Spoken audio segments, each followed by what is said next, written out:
პრობლემები და მიღწევები ჯანდაცვის სფეროში. საერთაშორისო ფონდის კურაციოს ახალი კვლევა, სადაც საუბარია იმაზე, რომ მთავრობა სამედიცინო მომსახურების ხარისხთან დაკავშირებით ქმედითი ნაბიჯები არ გადაუდგამს. ეს დასკვნა 98 ექსპერტის გამოკითხვის შედეგად მომზადდა. ამავე აზრზეა მოქალაქეთა ნაწილიც. რას ფიქრობს ჯანდაცვის მინისტრი და გავარესდა თუ არა სამედიცინო მომსახურება თამარი ურიძე და გურამ ბოჭორიშვილი არ ყოფილენ. ექსპერტების შეფასებით, ისევე როგორც პირველ ტალღაში კვლავაც პრობლემურად რჩება სამედიცინო მომსახურების ხარისხი და მთავრობას ხარისხის გაუმჯობესების კუთხით ქმედითი ნაბიჯები ჯერ არ გადაუდგამს. ასე წერია კვლევაში, რომელსაც ფონდი კურაციო აქვეყნებს.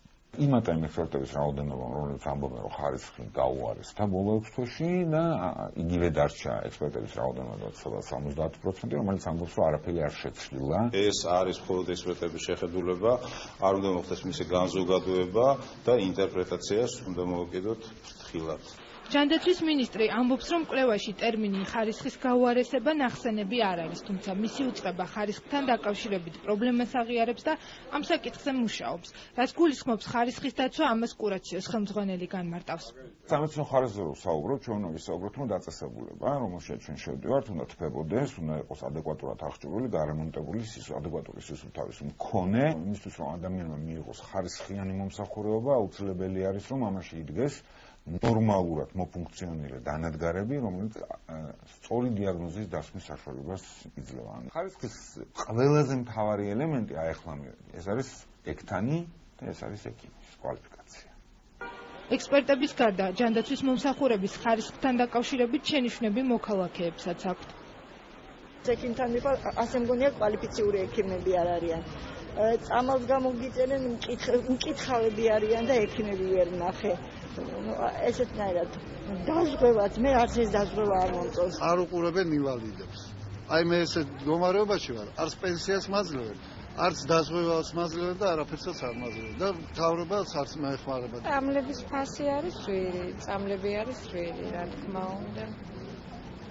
ექიმები ნორმალურად დაზღვეულებრივად მივდივარ, ჩვეულებრივად. ჩემთვის ძვირია ეს წამლები, რომ შევდივარ გამოვდივარ ისევე რომ ვერ ვყიდულობ.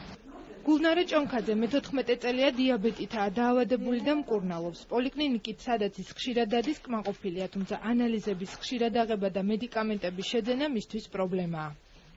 სიოფორი ეხლა შევამჩნიე, გუშინ უნდა მეყიდა და შევამჩნიე, რომ სიოფორი იყო შედარებით დაახლოებით რაღაც თეთრებით, ლარამდე გაიაფენული.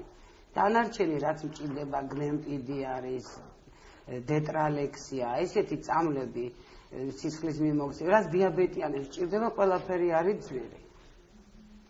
აი ძალიან ის თუ ყიდულობ ხოლმე იმ დროს დეტრალექსი მჭირდებოდა 6 ცალი ძლივს ვიყიდე. ძალიან პრობლემურია, მით უმეტეს სოციალურად დაუცველებისთვის.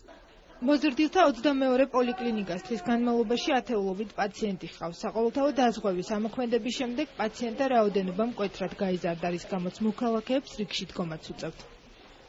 სანიტარული წესები ყველანაირად დაცული გვაქვს, აქ ხდება ცენტრალური სტერილიზაცია, დამუშავება, ყველაფერი ხდება. ხელის შემშლელი პირობები, რომ პაციენტებს კარგად მოემსახუროთ, არა გვაქვს.